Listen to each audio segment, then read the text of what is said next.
High friends, welcome to my channel Sanchita বিবেক্স রান্নাঘর। আজকে আমি দেখাবো খুব সাধারণ একটা রেসিপি, সাবু মাখা। পুজোর দিন উপোস করে থাকলে আমরা প্রত্যেকেই সাবু খাই। সেই সাবুটা কিভাবে মাখছি দেখুন। নিয়েছি জল ঝরানো সাবু। সাবুটা ভিজিয়ে রেখেছিলাম 4 ঘন্টা। বড় দানা সাবু নিয়েছি, ইচ্ছে করলে ছোটো দানা সাবুতেও করতে পারেন।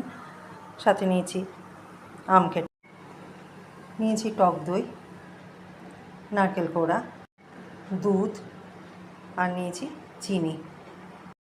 এবার সাবুর মধ্যে আমগুলো ছোট ছোট করে পিস করে নিচ্ছি। এবার এতে দিয়ে দিচ্ছি চিনি। চিনিটা দিয়ে খুব ভালোভাবে দিয়ে দিচ্ছি দই। দই দিয়ে ভালো করে মাখিয়ে নিলাম। এবার এর ওপরে দিয়ে দিচ্ছি দুধ। সাবুর মধ্যে দিয়ে দিলাম 2টো কলা।